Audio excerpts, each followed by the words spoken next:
hysterically funny, smart, controversial, inspiring, creative, unrestrained, and irreverent are not just words to describe shows created and executive produced by Nick Cannon, but describes Nick Cannon himself. It makes sense that they go hand in hand, since this multi-talented producer, actor, rapper, comedian, television host, and director pours so much of himself into all his projects, from Drumline to Love Don't Cost a Thing to his long-running TV show series Wildin' Out on MTV. Nick Cannon has made the rare transition from child star to adult superstar. He's a pop culture icon that has positioned himself as an entertainment industry power broker and a force to be reckoned with, not only in Hollywood, but beyond. Let's put our hands together and give a Waymaker welcome to our friend and industry power broker, Nick Cannon. Make some noise for Nick Cannon and Mr. Lewis Carr! Chicago, what's popping? Nick Cannon. Yes, sir. Yes, sir. Waymaker, man, summer. Man, it's an honor to be here. I feel like I'm home. This is my shot, man. Chicago is the crib, for real. They done showed me love from day one, man. From when I was a kid, I've been out here since I was like 16. So you got George right there. It's things that I learned in this city, man, that you only could learn. You know George is the godfather. Nah, come on, man. He took me from the south side to the west side. We was all over this place when I was a kid. So I appreciate y'all, but it's an honor to be here. Oh, Nick, thank you. Nick took a red eye from L.A. last night, landed this morning. Now he's sitting in front of you. So, Nick, we want to start off. Number one, you were a child star in the entertainment business. How did you get into the business? Interestingly enough, man, I honestly, that the term child star, that's white people money. You gotta like, to me, I was working as a young person. I was hustling as a teenager, but like when I think child star, I'll be thinking of the Olsen twins. You know what I mean? And like people that was like, they were really stars when they were children. To me, I lived a pretty decent life. It's funny, you got G-Thang up here who I was. Yeah. Didn't nobody ask you to talk? Man, you said my name. Shut up. Shit. Nah. We started around the same time. I was doing stand-up, but I was a kid. So I was a teenager in all of these clubs with the guys like G-Thang, but even more so, like I had the opportunity. I was like 15 years old, on stage opening up for people like Dave Chappelle and Damon Wayans, and even at the time, Guy Torrey had Fat Tuesday at the Comedy Store. There's a documentary out about it, to where so many people used to come through, from the Chris Tuckers to the Eddie Griffins, and it was the hottest night in Hollywood. And I was a rapper. I used to be outside like trying to sell my CDs and mixtapes and stuff, but I also was doing comedy because my father was a minister, so I would open up for the preacher man, early on. So I used to do stand-up and music. That was clean comedy. Yeah, it was Jesus jokes. But by the time Guy Torrey gave me an opportunity at Fat Tuesday to not only like rap, but also like host and tell jokes as people were coming in, and it'd be everybody in the audience from like Kobe Bryant, Shaquille O'Neal, because the Lakers was popping, and at that time, to like Snoop Dogg, and like everybody would pull up. Suge Knight, everybody would be there, and I'd be this kid on stage telling jokes and kind of commanding the crowd. But I still had to go back to school in the morning, and a 2-hour drive to so I wouldn't miss first period type of thing. And then I was doing that once or twice a week. And it just, the hustle inside of me, man, like that then it transitioned over to where I ended up being, by the time I was 17, I was the youngest staff writer in television history. So Nick, the first time I met you, you was with your mom, all right? Yeah. You were coming to a BET Awards with your mom, and I'm like, who's the kid with his mom, all right? And, how did your mom impact your career and the decisions that you make? Man, my mom was amazing. She's still amazing to this day. But I had, an unorthodox upbringing. My mom and dad had me when they were still teenagers, so we grew up together. You know what I'm saying? So I'm sure. A lot of us, Nick, know something about that. Yeah, Right? a lot of us a lot in of this people in this room know something Big about Mama was everybody's mama. Living with your grandmother and all of that. But I had I watched my mother have to have 2 and 3 jobs at a time, work herself through night school. You know what I mean? I remember back in the 106 and Park days, I did a record called "Can I Live?" That it was me and Anthony Hamilton. Kanye actually produced it. We produced it together, but it was my story of me and my mom. And when she was 16 years old, it was told to her that she was too young to have a child, and she made it all the way to the abortion clinic, getting ready to not have me, and she said she heard a voice. And I was like, Mama, that was me. I was like saying, can I live? Let a nigga breathe. But nah, in all seriousness, I mean, from that point, I mean, I believe, she felt something special, and I'm forever in debt and show so much gratitude. So everything that I got is my mom's, man, just because I know what she worked through and everything that it took for me to even just be here. I said, so I keep my mom with me, that still to this day. Grandmother several times over. Yeah. I need her now more than ever. Yeah, we know you got some kids. Yeah. So, Nick, you've had one of these careers that started here. How have you raised that bar for yourself every time you've achieved something? Man, the great George Bernard Shaw said, the harder I work, the more I live. You know what I mean? And before I get out here, I want to be used up to the fullest capacity. You got to understand your purpose. And there's 2 type of people. You know what I mean? There's a type of people that can sit up and just say, I'm gonna wake up with gratitude, and I'm gonna go out here and get it and understand that I have a purpose and it's a mighty one. And then you got people that, wake up and just want to point out all the reasons why this world isn't serving them, all their grievances, all the pain, because we all got it. So to me, in that same vein, I wake up like, dog, every day is a blessing. My job is to wake up and be creative. People paying so I wake up wanting to get it. Matter of fact, I don't even sleep. I'm so excited because so every opportunity, even the obstacles, I look at obstacles as opportunities. I look at it as hurdles are meant to jump over, and they make your legs strong. And I got these little twigs, so I'm constantly in the gym trying to just jump over hurdles, mentally, physically, however it goes. So I've been told no more than I've been told yes my entire life, but I look at each no as an opportunity. So it's funny because people are like, man, you always from here to here to here. That's just me just trying to keep cooking while the pot is hot. You know what I mean? Where like I'm zagging when most people are zigging. I was one of those kids once I got in the game, because like I said, I was doing stand-up. Then they started letting me audition. I ain't getting nothing from auditions. So I was like, all right, well, this audition thing ain't working for me. So let me go figure out how to write. Let me go figure out, I'm going to create my own projects. And then all the stuff that I went from, sitting in front of casting directors hoping they would, pick me, to hiring those same casting directors to work for me. So it's like you just got to shift your mentality. Those were obstacles, but I'm like, all right, I got to figure out how to hustle around this. And, that's how we sitting here today. So Nick, we got a lot of young people in the room. I see that. The guys is in the building. How do you get a vision that's big? I was talking to Bob Johnson 2 weeks ago.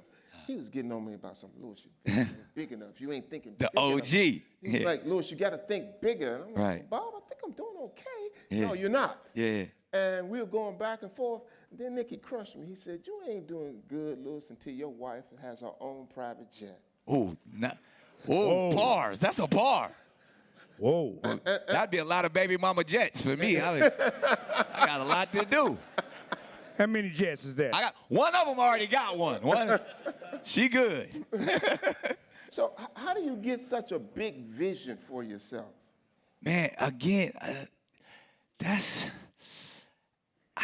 don't know, I want to say, I won't call it arrogance, you know what I mean? But we all know what it is. It's even when people see me rocking the turban for all these years. They're like, man, what is that? It's like, man, it's my sovereignty.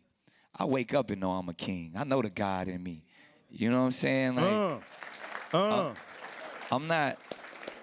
I'm not governed by society, so I don't let none of that stuff upset me because I already know my mission is greater than this. My purpose is greater than just this realm.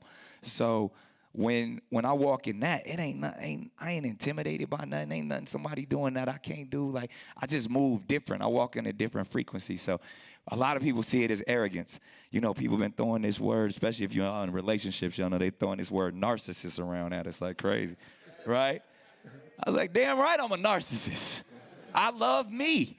If you understand the story, the story of Narcissus, he was a person that loved himself so much that, you know, he walked past the river and he saw a beautiful person and just stood there and stared at himself, and he admired himself so much that he had so much self-love. And that's a problem, you know, when I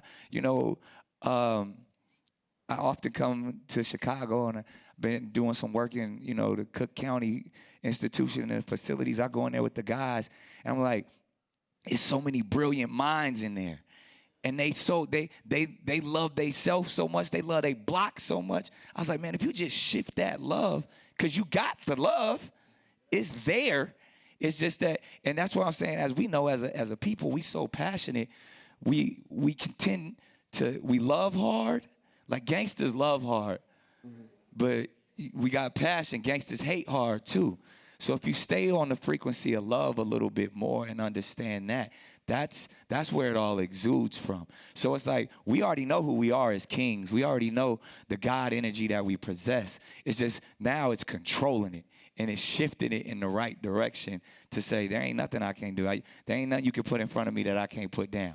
You know what I mean? And that's you know, not to start pontificating and preaching in here, but if we understand who we are amongst ourselves, we understand that we don't have no enemies. My only competition is myself. Well, Nick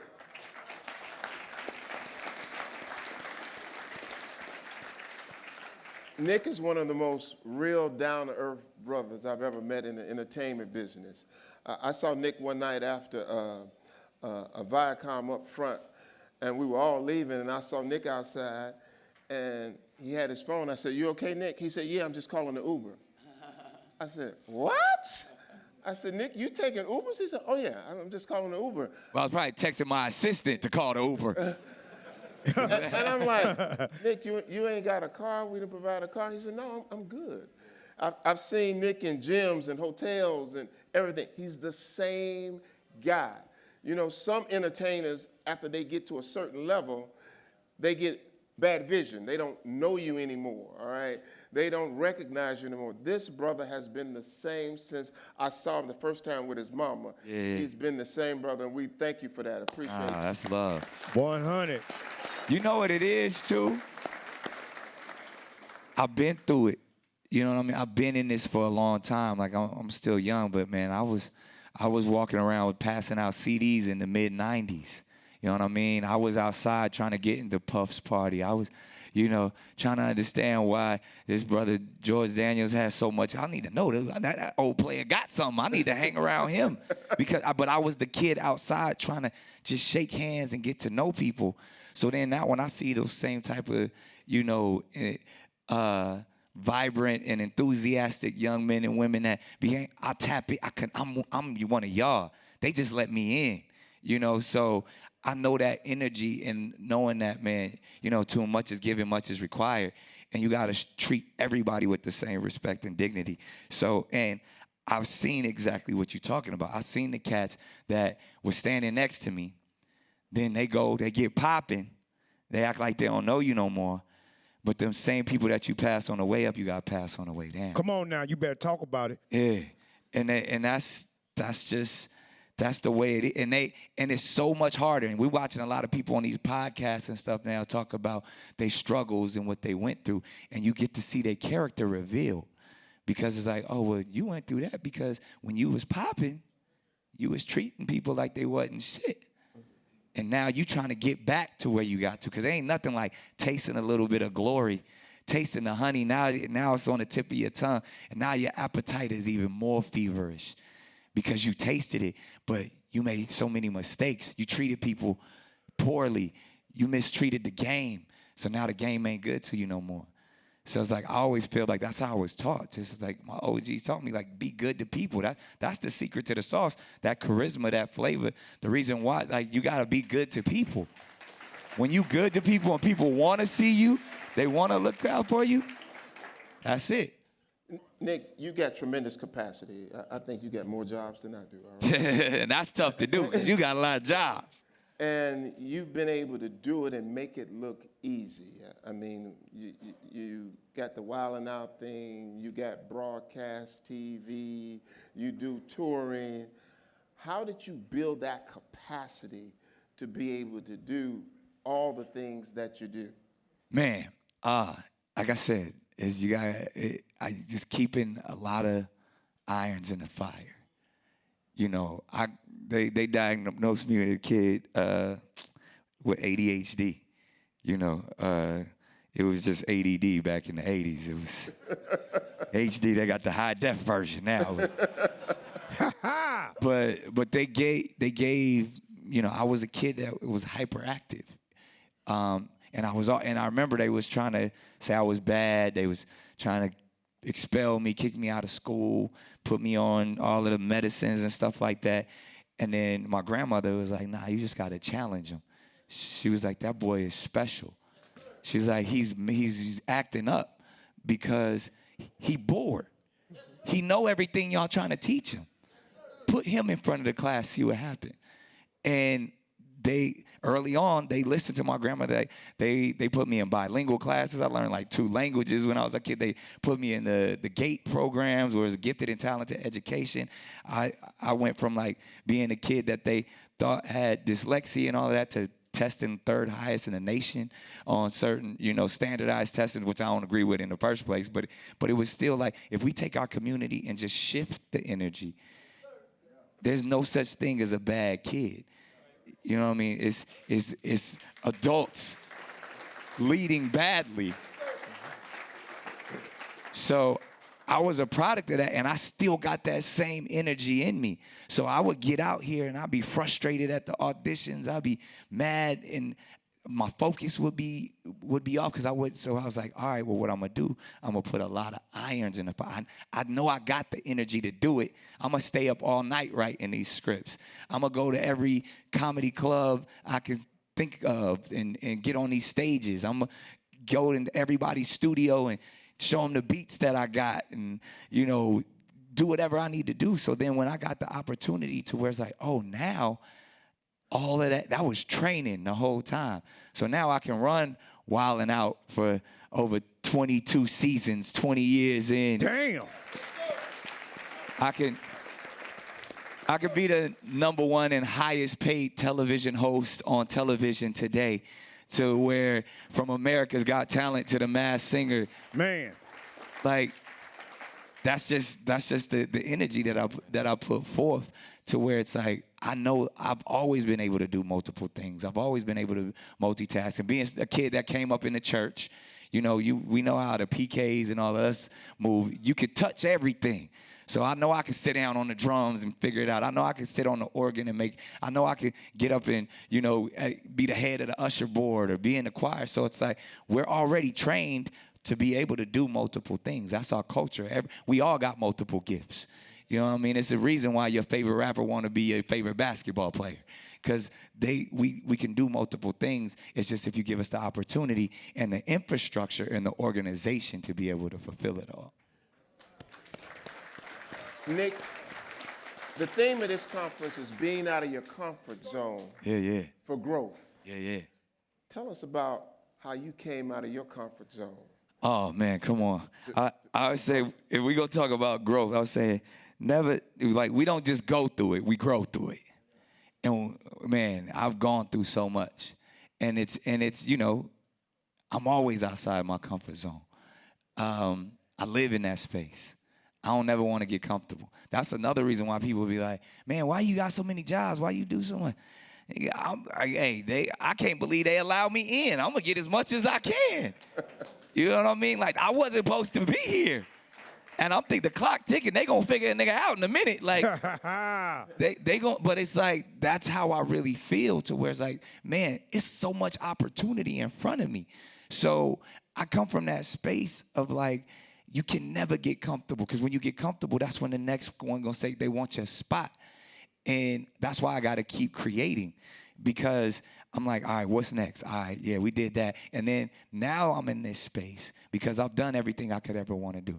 Driven every car I ever wanted, bought every watch, every piece of jewelry, dated every girl, I've done it all. So now I feel like my purpose is to build these platforms so others can do it.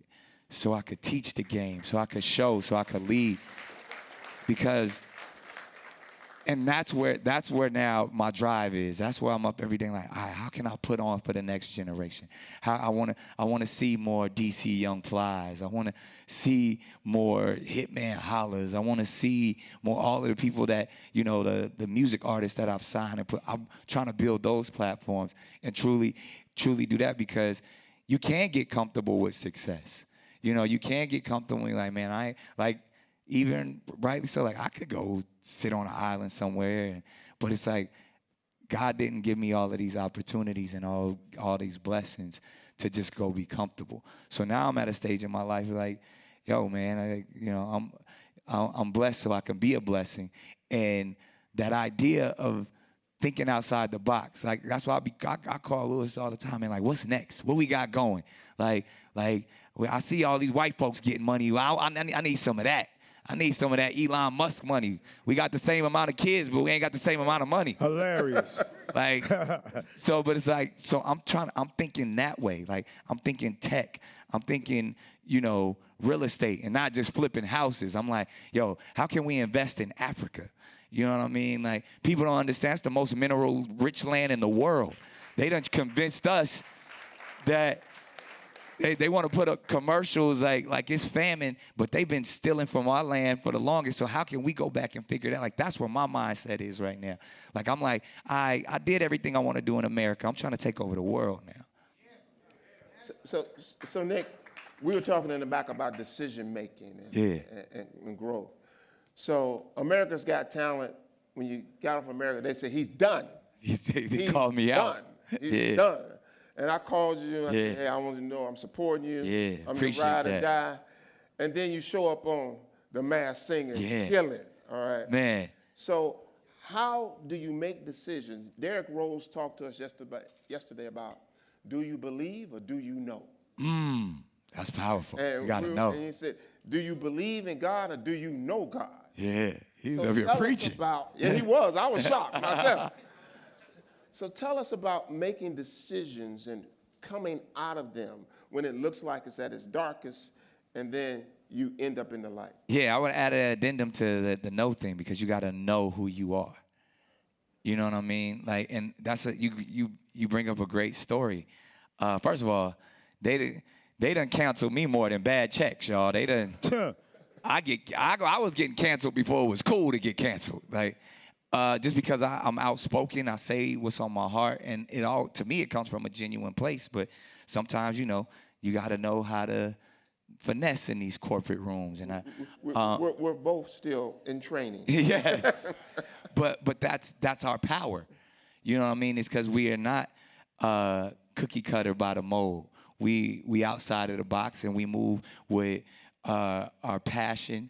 And honestly, I'll share the story with y'all just briefly that, there were some things. I was doing a stand-up special, and I said some choice things about NBC that they didn't like in the special. I don't work for them no more, so I'll tell y'all the joke. I thought it was hilarious. I said NBC stand for nigga be careful. Right? That's a good joke. That's a good joke. That was funny. They done let you in there. Yeah. Cancel. And they didn't like that, Louis. And they literally came to me, and that was on a whole nother network. That was on, that was my Showtime special at the time. And they was like, yeah, you need to take that out. I was like, I ain't taking that out. And they was like, well, if you don't take that out, we're going to have to terminate this relationship. I was like, I'm going to do you a favor. I quit. And special went on to be successful and everything. When I say that, they was like, wait, no, we didn't. I was like, nah, you gonna tell, I'm not gonna let you police my art. I was like, I can see if I was on your network and I said, nigga, be careful, then maybe we can, I know how to conduct myself in the rooms, but I was telling a joke on a completely different platform and you're calling me as if you can control me. So I'm gonna show you can't control me. I quit. And Damn. And I didn't even want to make a big fuss about it because I could have called Al Sharpton, everybody. Dr. Umar, I could have got everybody on the phone. Louis Carr? Yeah, right? But I didn't. I quietly, I knew because then they start throwing the bags at me. They was like, well, you 20 million and this and all. Like, I was like, nah, I'm good. You already showed me where you are. You already showed me what you think of me. And this was before because, a couple of years later, NBC even got in more trouble based off of, their conduct when it came to our culture and things like that. And so this was a precursor because I have been seeing a lot of stuff going on, and I was like, you know what, I'm gonna stand on business. I know who I am, and everybody thought I was done. Every executive, every head of record labels, people, man, that's the best job on television. You're the best host. How can you walk away from that? And I was like, look, they challenged me, and I had to. They challenged my manhood. They challenged who I was, so I had to let them know I know who I am. I don't care. That show didn't make me. That money y'all throwing at me don't make me. And I stepped out of. I walked from that network and walked right across the street to Fox, and they was like, "Yo, America's Got Talent is the #1 show." I was like, "We gonna take down the #1 show." Now The Masked Singer is the #1 show. Whoa. And I'm the executive producer of that one. So I'm getting 2 checks at Fox. Turning down that 20 million though. Oh yeah, that's a great question. Yeah. No, that was me who said it. Now he said, what is being an executive producer? So there's levels to executive producer. So obviously on America's Got Talent, I was talent. I was just a host, getting paid very well, but I didn't make any decisions. And even I was shifting the culture over there. If you notice, I was probably the first black man hosting in prime time that they made a shift. Before that, it was, Regis Philbin and Ryan Seacrest and all of that stuff. And so once you saw me doing that, you start seeing everybody started putting on shiny suits and hosted. They was trying to figure it out. Everybody had a show, which was dope. But they was like, oh, he understands how to talk to this audience and this new generation. So I would try to I got to get a producer credit on America's Got Talent, but I was like, that ain't enough. So then when I was able, and I even learned this on Wild 'N Out. When I first created Wild 'N Out, I created it. And MTV didn't understand it at the time. They were like, what? And I was like, yeah, I want to mix hip hop and comedy, and this is what me and my guys do outside of the comedy club. We freestyle and talk about each other's mamas. They were like, they didn't get it. So I was like, it's all good. I'm going to take my own money, and I'm going to go produce it myself, and then I'm going to show you what this idea is. So then I did that, went back to those same executives, and was like, this is what I was talking about. I was like, this is brilliant. Oh, my God. I was like, well, I'm glad you let me go do it by myself because now I own it. Come on now. So, and then that negotiation process between myself and Viacom in the early 2000s gave me the lion's share of the deal. So that I was a true executive producer, because sometimes you can get producer and executive producer credits. They're called vanity credits, to where it's like, oh, they want you so bad, they'll put your name at the end of the show. But when you actually produce it, it's called a third-party production. They got to give you the money to go make it. and you get to make the decisions off of your own intellectual property.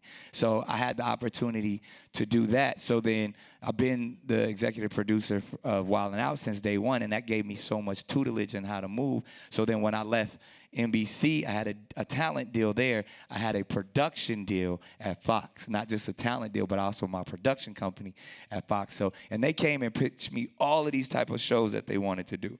Like they wanted to do, let's do The World's Got Talent now. And I was like, I don't want to host anything. I was like, I want to produce some stuff. But if I ever get in front of, the camera again, I want it to be something that I enjoy, that I've never done before, that I see, and that is never been on television before. So when this international property called The Masked Singer, that was a hit in Korea and other parts of Asia, I was like, I think I could make that work in America. I was like, if it's already #1 over here, and we put that together. So I just used my mind and be like, okay, I could put my sauce on it, and I believe it could be just as successful, if not more successful, in America. So that's another way to produce things, is that you can actually go out and license and have the opportunity to take foreign IPs and shift it and bring it here. So that's how I became. IP is intellectual property. It's Wild 'N Out is an IP. It's an intellectual property. Waymaker is an intellectual property. Whatever idea you got in your mind is an intellectual property. Intellectual means coming from your mind. Property is something that you own. So in that sense, we have thousands of intellectual properties that we can be making money off of. It's billions in our brains. You just got to really believe it, stand in it, and allow these intellectual properties to come into fruition. So Nick, one of the questions from the Great audience questions. is, do you ever have any self-doubt? Do you ever doubt yourself? Never doubt myself. Wow. You can't doubt yourself. Why? That's the trick. Doubt is only for the people who want to operate in the matrix. Like that's doubt. Like you can't operate out of fear. Like when you understand that you can do all things. Come on now. Come on you now. can through Christ who strengthens me, or whatever higher power, whatever consciousness you understand. Like whatever you want to subscribe to, there's all the same message. Lord, he's good. This land is not greater than this man. Come on now. So in that sense, to where doubt is set up to cloud. Doubt is set up to control. It's funny, man. Like I look at these dudes like the John D. Rockefellers, who helped fund and create the public school systems that we operate in America. Obviously, Rockefeller is one of the richest men to ever walk. And they were dealing in the business of oil, and at the time when they were building America. And when they built America's education system, he said, we only want to teach the people enough to where they can be good employees. Okay. Because if we allow them to know their true power, then who's going to run our businesses? Who's going to work for me? So that's what you think about the education system. Only wants you to believe in yourself, but so much. They teach you to doubt. They show you the flaws and put it in your face. When they want to talk about critical race theory and all that stuff, they want to only show you so much. They want you to believe you started off as a slave. No, we were kings, lawyers, we were doctors, we were philosophers, scientists who were enslaved. Yeah. We were a people who were enslaved out of the kindness, out of the goodness, out of the compassion that we were as people. We were allowed to be colonized and hoodwinked. But the brilliance was already there. So doubt doesn't come from our culture. We are the makers. We are the culture shifters. So in that process, man, like I thank my father, I thank my grandmother, I thank all of those people. They told me those things. You're faster than fast, you're quicker than quick, you're more than a conqueror. You can do all things. So I believed it. And that's the reason they see the turban, like, this is my crown. Your government don't run me. I'm governed from within. That's great, Nick. The doors of the church is open. Now it's time for offering. Another question from the audience is, how do you manage distractions? Wow. That one I'm still working on, Louis. Brother Carr. Man, honestly, I'm a creative. So distractions actually help me. I told you, the ADD is real. You know what I mean? I'm definitely that dude that you put something shiny in front of me. I'm trying to watch, follow it. But I've accepted that. You know what I mean? You put a team around you. You got to learn how to delegate, especially when you reach my level. You got to employ people that are smarter than you. You gotta employ people that can help you with your vision. I'm a visionary. I always tell people, I'm a horrible boss, but I'm a great leader. My office people, I'll do whatever y'all want to do. I can lead you, I can inspire you, but I gotta hire somebody to run because I'm too busy being creative. I have too many distractions. So, and I think that's just in my nature. I've accepted it, as everybody knows, women have been A distraction. I won't say a distraction. Yeah. Because I appreciate the decorum. I would say a challenge, but when, in that sense, I've learned to where if you get the opportunity to bask in the glory of the feminine, Come on now. You gotta understand the things that they desire and they want. It takes the dedication and hard work for me. So as much as I've looked at it as people are like, oh, you're distracted. Nah, that's my goal. You know what I mean? I gotta go be the best that I can be. Because let's keep it a stack. We get fly for them. We drive the fancy cars for them. We want to get to the bag so we can show them that we got it. So that distraction when I was always just focusing over there, I was like, all right, well, no, let me go build myself up to where even when my distractions come, the business is still operating. I turned my distractions into my goal to where it's like, all right, and what that is, that's a discipline. Because when you can put a piece of candy in front of a kid and say, don't touch it. I know you want it, but you're disciplined enough to know, all right, I'm gonna withstand. And that's even like, I practice a lot of martial arts and stuff, and it's like, it's one of those things like you become stronger within your disciplines. And we all have the ability to be disciplined because there's so many distractions around us. But when you can say, all right, I'm gonna fast from that.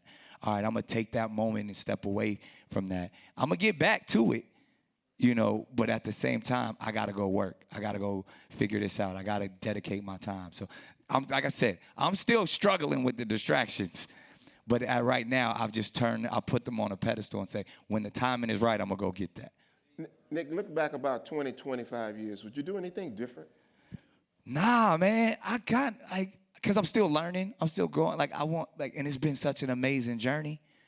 You know what I mean? I don't think, all my L's stand for lessons. And it truly is I appreciate every aspect. Because it's funny, we get on these podcasts and these interviews sometimes and we talk, and people are like, man, what role did you wish you didn't turn down? Or what decision you wish you... I got stories out the wazoo about that stuff, but I wouldn't be sitting here today.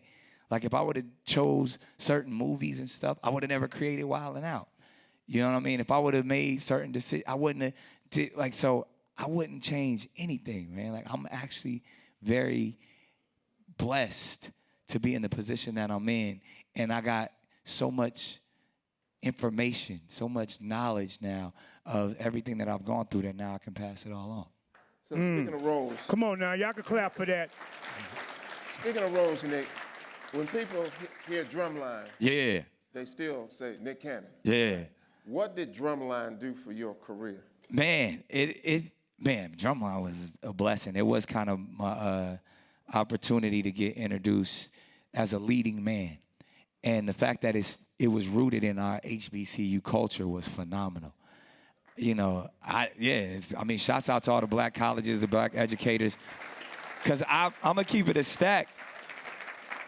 Like my dad went to HBCU, but I actually, I wasn't planning on going to college. You know what I mean? It was like I was hustling, then this entertainment thing started working out, and I was like, okay, so I could go. By that time, when it was time to make that decision, I was like, all right, I could go cost my mama and them some money at college, or I could go continue to pay this rent. So I didn't get that experience until Drumline. And then from there, I lived it so much and loved it so much, and people was connecting with me in such a way that it was crazy. I was like the beacon of black college, like you had like what? A Different World and Drumline. You know what I mean? Like those were the two examples in the culture of like what the black college experience was like. And I loved it so much that later in life, even once I made all the money and did everything, I went to Howard University and got my degree.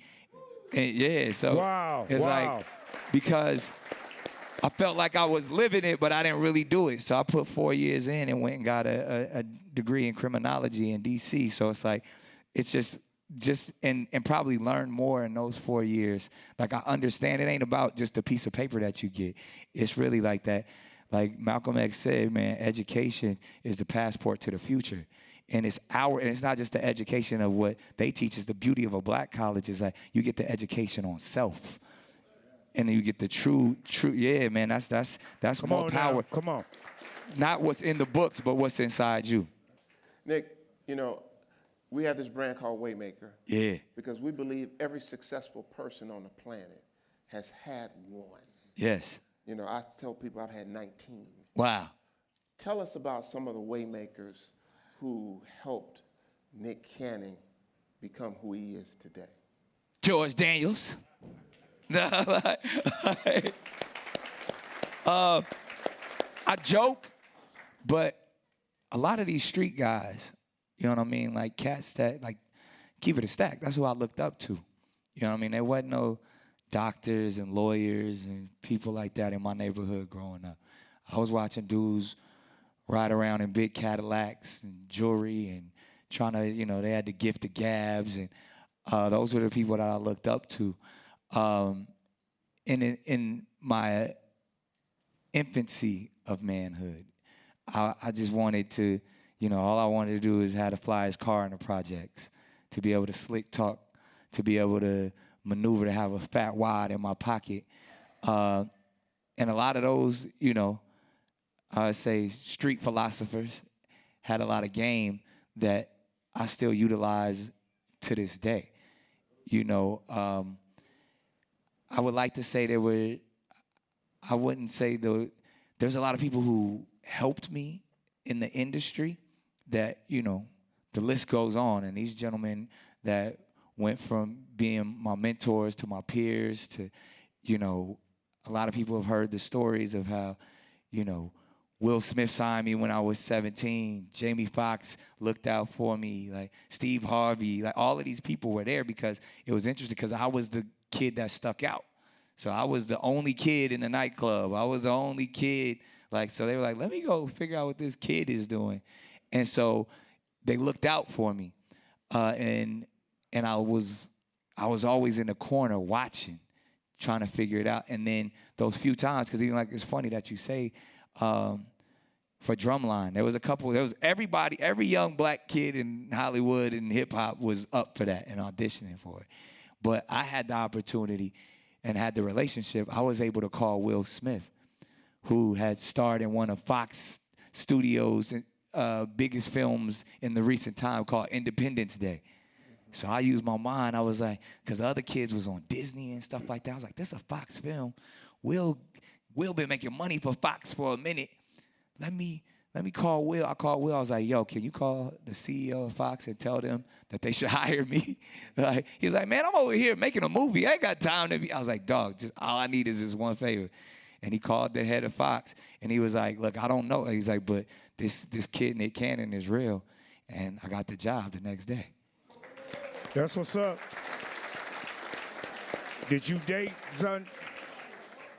Yeah, that's what I said. Like, that was Will Smith making the call. And he had, when you know people that are higher up, and it's always, You know, it's funny because I did a podcast when I was saying, I said networking doesn't make sense. But I didn't say it in the sense of like, because some people think networking is all it is. I was talking about building who you are. But networking is truly an important thing, especially in this industry. It's unfortunate because it's not what you know, it's who you know. So you got to know how to network because there's only one letter off from networking and not working. Wow. You know what I'm saying? Like, so you got to know how to network in the sense to where I knew I could make a call to somebody who at the time was the biggest movie star in the world, and somebody, I'm trying to be a movie star too, they gonna listen to him. And all it took, was a 30-second call. I mean, I had to do the work too. You know what I mean? But at that point, I had already went in and read for it 8 times. And like you said, heard everybody from T.I. to Silk the Shocker to Allen Iverson was supposed to be a drum line. But, so I knew I was already one of the picks. I was the top pick, and I was like, all right, the one thing to go over the top, because that's the thing. We hear about all of these crazy stories of like, the secret societies and the decision makers that run the industry. It's the energies that run it. It's right there. They ain't hiding it. It's right there in plain sight. You got to know how to play the game. And when you can say, all right, there's people that came before me that know the game. I got so much love for it. Then that's the stuff I learned from the guys on the block. You got to read the situation. You got to know, like, oh, I'm going to call him to call him. Like, that's what the beauty of a brother like George do. George has made so many calls and got, like, just knowing, just being around the right type of people, when and where. Like, it's a guy like George in every city, and you should know him.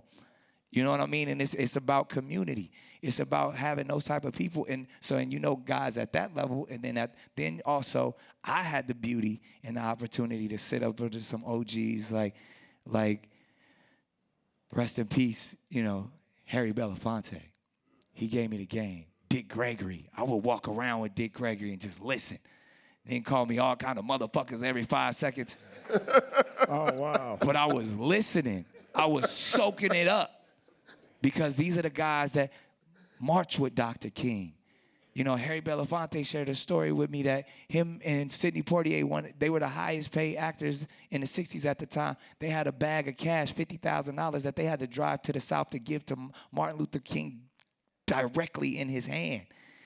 Driving through Clan, I was like, when you hear that, I was like, those were the Waymakers. You know what I mean? Like, they was putting on for the culture back then. Come on now.